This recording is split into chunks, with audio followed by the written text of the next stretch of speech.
খালেদা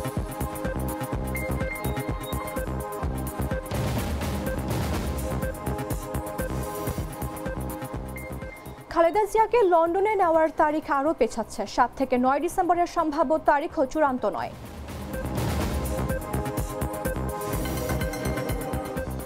অবিরাম নির্যাতনের কষাঘাতে অসুস্থ খালেদা জিয়ার জীবন এখন চরম সংকটে, অভিযোগ তারেক রহমানের। মৌসুমের সর্বনিম্ন তাপমাত্রা পঞ্চগড়ে, তাপমাত্রা নামল 10 ডিগ্রি সেলসিয়াসে।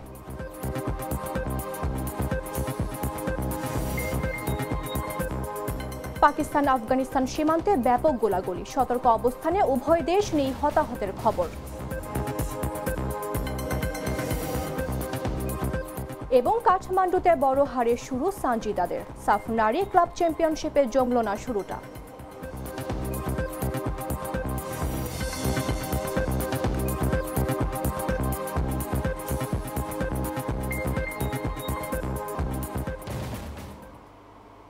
আমন্ত্রণ বেলা 11টা নিউজে, আপনাদের সাথে রয়েছে আমি মামদুহা রাইসা।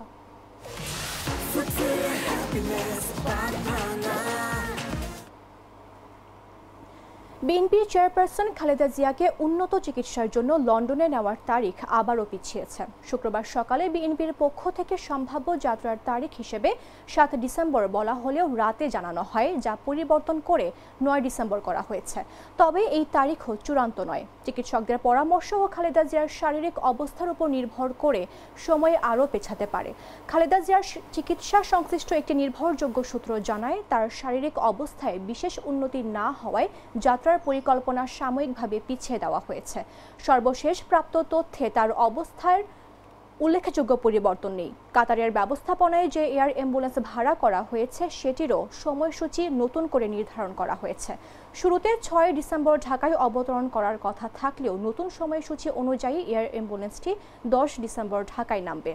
এর আগে কাতারের আমিরের পক্ষ থেকে একটি বিশেষ এয়ার অ্যাম্বুলেন্স পাঠানোর কথা ছিল, কিন্তু কারিগরি ত্রুটির কারণে সেটি পাঠানো সম্ভব হয়নি। ফলে বিকল্প হিসেবে জার্মানির FAI রেন্টে জেট প্রতিষ্ঠানের একটি এয়ার অ্যাম্বুলেন্স ভাড়া করে পাঠানোর ব্যবস্থা করেছে কাতার সরকার।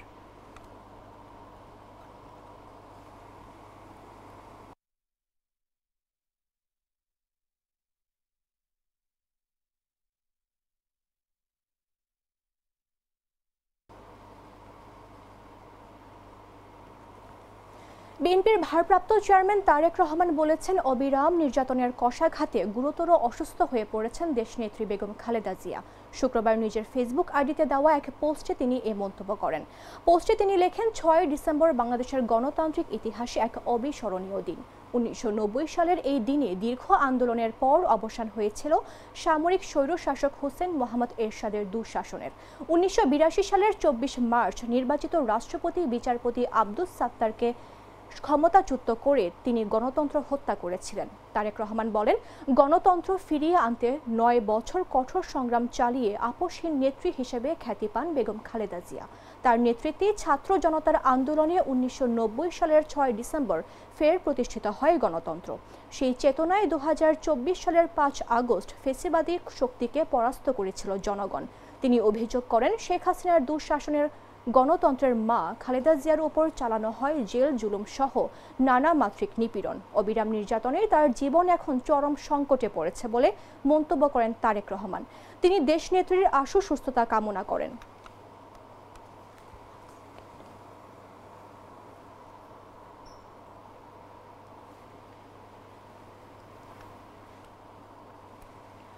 উত্তরের জেলা পঞ্চগড়ে আবারও কমেছে রাতের তাপমাত্রা। শনিবার সকাল 9টায় চলতি শীত মৌসুমের সর্বনিম্ন 10.5 ডিগ্রি সেলসিয়াস তাপমাত্রা রেকর্ড করেছে তেঁতুলিয়া আবহাওয়া অফিস।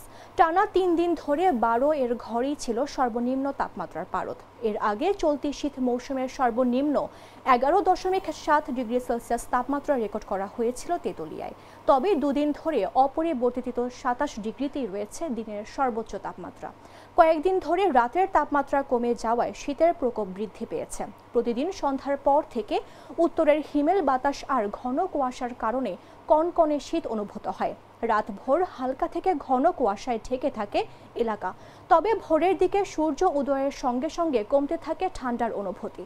শনিবার সকালেও সূর্য উদয়ের সঙ্গে সঙ্গে ঠান্ডার অনুভূতি কমতে থাকে। রোদের জন্য সকাল থেকে দুপুর পর্যন্ত স্বস্তি মিললেও বিকেলের পর থেকে আবার শুরু হয় শীত। কনকনে শীত অনুভূত হয় পরদিন সকাল পর্যন্ত। এতে দুর্ভোগ দেখা দিয়েছে সকালে কাজের খোঁজে বের হওয়া কর্মজীবী মানুষের মাঝে।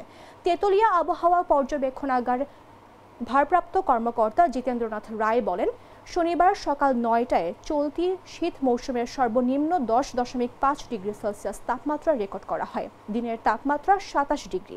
বাতাসের আর্দ্রতা ছিল 94%। গত বুধবার থেকে সর্বনিম্ন তাপমাত্রা 12 ডিগ্রি রেকর্ড করা হচ্ছিল। চলতি মাসের মাঝামাঝি সময়ে এক বা দুইটি শৈত্যপ্রবাহ বয়ে যেতে পারে।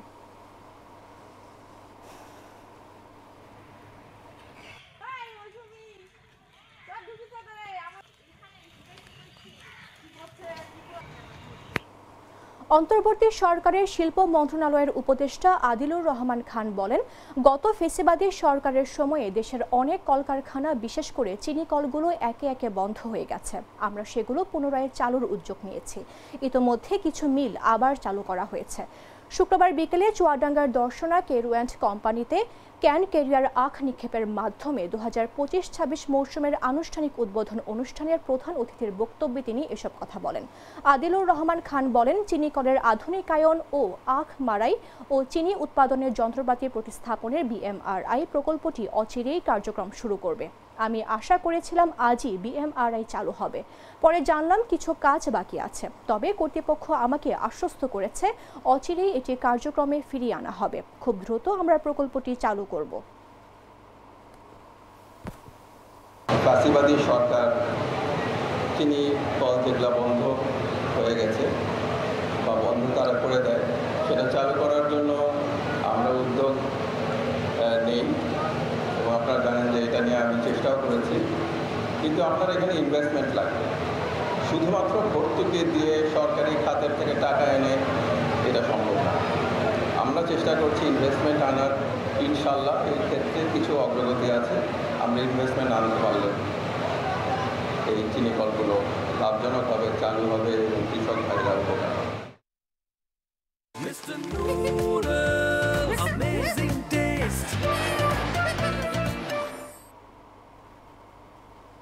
কুড়িগ্রামের সীমান্ত দিয়ে বাংলাদেশে পুশিন হওয়া 6 জনের মধ্যে ভারতীয় গর্ভবতী নারী সোনালী খাতুন ও তার ছেলে সাব্বির শেখকে বিএসএফের কাছে হস্তান্তর করেছে বিজিবি। শুক্রবার রাত 8টায় চাঁপাইনবাবগঞ্জের সোনা মসজিদ সীমান্তের শূন্য লাইন দিয়ে তাদেরকে হস্তান্তর করা হয়। পশ্চিমবঙ্গ রাজ্যের বীরভূম জেলার পাকুড়ের দানিশ শেখের স্ত্রী সোনালী খাতুন ও তার ছেলে সাব্বির শেখ। বিষয়টি নিশ্চিত করেছে 59 বিজিবির অধিনায়ক লেফটেন্যান্ট কর্নেল গোলাম কিবরিয়া জানান, বিএসএফের হাতে পুশিন হওয়া মা ছেলেকে ভারতের হস্তান্তর করা হয়েছে। এর আগে গত 20 আগস্ট কুড়িগ্রামের একটি সীমান্ত দিয়ে বাংলাদেশে পুশিন করে বিএসএফ। পরে চাঁপাইনবাবগঞ্জের শহরের আলীনগর থেকে ওই 2 জন সহ 6 জন ভারতীয়কে গ্রেফতার করে পুলিশ।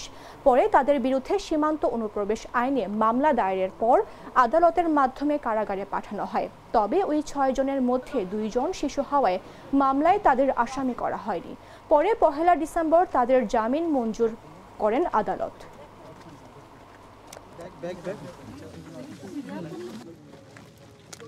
আমরা ধরলো জঙ্গলে ছেড়ে দিলে বিএসএফ। আমরা বিএসএফকে বললাম কি আমরা ভারতের নাগরিক, আমরাকে ছেড়ে দেন, তো ওরাও মানলো না, তাও শুনলেন আমাদেরকে জঙ্গলে ছেড়ে দিলে। পাঠানোর কারণ কি? আমরা বাংলা কথা বলতাম তার জন্য। আধার কার্ড মাঠ সব দেখলাম, তাও বিশ্বাস করলেন না। বাংলাদেশকে বলছি কি ধন্যবাদ, কি আমার নামাজ চলছে, প্রেগনেন্সির কখনো বি বাচ্চা হতে পারে, তার জন্য আমি যেয়েছি। আর বাংলাদেশেরও সরকার খুবই ভালো, কি আমরাকে যেতে দিচ্ছে, কোনো সমস্যা দেয় না। ওকে ধন্যবাদ। কুড়িগ্রাম সীমান্ত দিয়ে 6 জন ভারতীয় নাগরিককে জোরপূর্বক বাংলাদেশে পুশিন করে। পুশিনের পর উক্ত ভারতীয় নাগরিকগণ চাঁপাইনবাবগঞ্জ জেলায় প্রবেশ করলে স্থানীয় আইন শৃঙ্খলা রক্ষাকারী বাহিনী তাদের অবৈধ অনুপ্রবেশের দায়ে গ্রেপ্তার করে এবং গত 22 আগস্ট 2025 তারিখে আদালতের নির্দেশে জেল হাজতে প্রেরণ করা হয়। আটককৃত ব্যক্তির মধ্যে 35 সপ্তাহের অন্তঃসত্ত্বা ভারতীয় নারী সোনালী খাতুন ছিলেন এবং তার 2 জন নাবালক শিশু ছিল। মানবিক বিবেচনায় আদালত 2 ডিসেম্বর 2025 তারিখে তাদেরকে স্থানীয় জিম্মায় প্রদান করে এবং কূটনৈতিক তৎপরতার মাধ্যমে দেশে ফেরত পাঠানোর নির্দেশ প্রদান করেন। দুধার চকলেটে একাকার হয়ে ওঠা প্রাণ লেয়ার সম্পর্কের মিষ্টি ম্যাজিক। জানাবো আন্তর্জাতিক সংবাদ।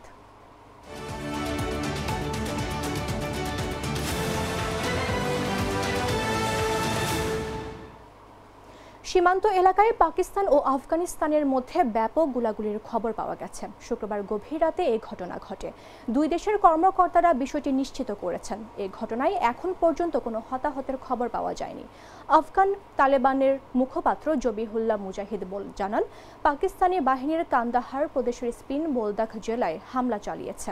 অন্যদিকে পাকিস্তানের প্রধানমন্ত্রীর একজন মুখপাত্র অভিযোগ করেন, আফগান বাহিনী চামান সীমান্তে অযৌক্তিকভাবে গুলি চালানো শুরু করে। পাকিস্তানি মুখপাত্র মুশারফ জাইদি বলেন, পাকিস্তান সর্বোচ্চ সতর্ক অবস্থায় রয়েছে এবং নিজেদের ভৌগোলিক অখণ্ডতা ও নাগরিকদের নিরাপত্তায় অঙ্গীকারভুক্ত।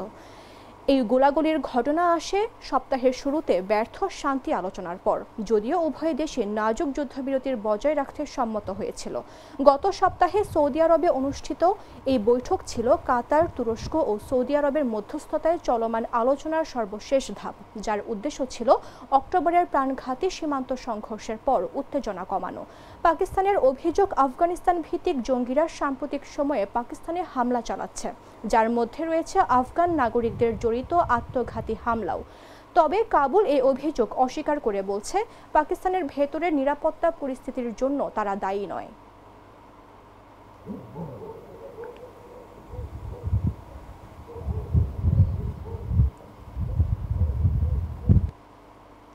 পাকিস্তানের সেনাবাহিনীর সাবেক প্রধানমন্ত্রী ইমরান খানের বিরুদ্ধে কঠোর অবস্থান নিয়েছে। সেনাপ্রধান ফিল্ড মার্শাল অসীম মনিরকে মানসিক ভারসাম্যহীন বলে অভিহিত করার পরই ইমরানকে মানসিক অসুস্থ ও আত্মকেন্দ্রিক হিসেবে উল্লেখ করা হয়েছে। সেনাবাহিনীর মুখপাত্র লেফটেন্যান্ট জেনারেল আহমেদ শরীফ চৌধুরী বলেছেন, কারাগারে থাকা ইমরান বাইরের মানুষের সঙ্গে দেখা ও সামাজিক মাধ্যমে পোস্ট দিয়ে সেনাবাহিনীকে আক্রমণ করছেন, যা উত্তেজনা সৃষ্টি করছে। ইমরান খানের মুখপাত্র জুলফিকার বুখারী এই ব্রিফিংকে সমালোচনা করে বলেছেন, এর উদ্দেশ্য হল পিটিআই কর্মীদের ওপর চাপ সৃষ্টি করা ও তাদের ওপর চলা অভিযানকে বৈধতা দেওয়া। ৭৩ বছর বয়সী ইমরান 2023 সালের আগস্ট থেকে কারাগারে। 2 দিন আগে বোন উজমা খান তার সঙ্গে দেখা করেন। ইমরান বলেছেন, সেনাপ্রধানের নীতি পাকিস্তানের জন্য ধ্বংসাত্মক এবং আফগানিস্তানের সঙ্গে উত্তেজনা সৃষ্টি করছে, যা সন্ত্রাসবাদের বৃদ্ধি ঘটাচ্ছে। তিনি অভিযোগ করেছেন, মুনিরের নির্দেশেই তাকে ও তার স্ত্রীকে কারাগারে পাঠানো হয়েছে।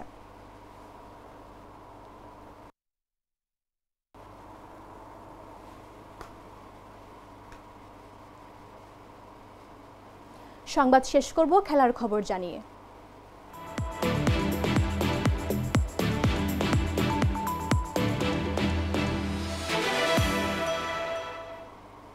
দক্ষিণ এশিয়ার নারী ফুটবলের নতুন ইতিহাস রচনা করে নেপালের কাঠমান্ডুতে শুরু হয়েছে সাফ নারী ক্লাব চ্যাম্পিয়নশিপের প্রথম আসর। তবে অভিষেক এই প্রতিযোগিতায় ভালো শুরু হয়নি Bangladesh league champion Nasrin sports একাডেমির। প্রথম ম্যাচে সানজিদা আক্তারদের 4-0 গোলের বড় হার উপহার দিয়েছে নেপালের champion APF women's football club. 2023-24 মৌসুমের লিগ শিরোপা জিতে এই টুর্নামেন্ট খেলার সুযোগ পায় নাসরিন স্পোর্টস একাডেমি। তবে এক মৌসুম লিগ না হওয়া এবং জাতীয় দলের ক্যাম্প চলায় দলে নেই মারিয়া মনিকারা। ফলে অর্পিতা, জয়নব, পূজা, মেঘলাদের মতো তরুণদের নিয়েই নেপাল যায় দলটি। ম্যাচের 38 মিনিটে অর্পিতার দুর্বল ক্লিয়ারেন্স থেকে প্রথম গোলের সুযোগ পায় এপিএফ। রাশমির দারুণ শটে গোলরক্ষক মেঘলা বল ঠেকাতে ব্যর্থ হন। 70 মিনিটে মিনার শট ফেরাতেও ব্যর্থ হয় নাসরিনের ডিফেন্স। ইনজুরির সময়ে আরও একটি গোল হজম করে 4-0 ব্যবধানে হার নিয়েই মাঠ ছাড়ে দলটি। অভিজ্ঞতার ঘাটতি আর প্রস্তুতির অভাবেই পিছিয়ে পড়ে নাসরিন একাডেমি। রাউন্ড রবিন পর্বে সোমবার পাকিস্তানের করাচি সিটির বিপক্ষে মাঠে নামবে সানজিদারা।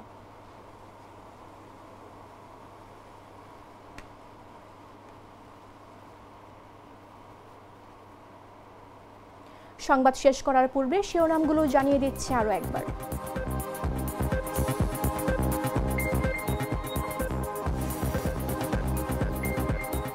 খালেদা জিয়াকে লন্ডনে নেওয়ার তারিখ আরও পেছাচ্ছে। 7 থেকে 9 ডিসেম্বরের সম্ভাব্য তারিখও চূড়ান্ত নয়। অবিরাম নির্যাতনের কষাঘাতে অসুস্থ খালেদা জিয়ার জীবন এখন চরম সংকটে, অভিযোগ তারেক রহমানের।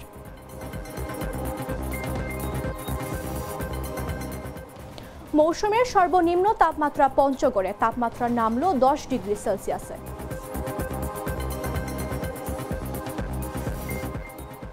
পাকিস্তান আফগানিস্তান সীমান্তে ব্যাপক গোলাগুলি, সতর্ক অবস্থানে উভয় দেশ, নেই হতাহতের খবর।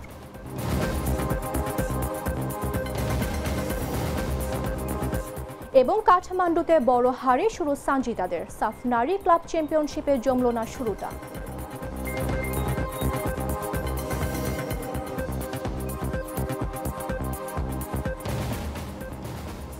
দর্শক, এই ছিল এখনকার মতো। প্রতি মুহূর্তে সর্বশেষ খবর জানতে ভিজিট করুন jagonews24.com। ফলো করুন আমাদের ভেরিফাইড ফেসবুক পেজ এবং সাবস্ক্রাইব করুন জাগো নিউজের ইউটিউব চ্যানেল। ধন্যবাদ সবাইকে।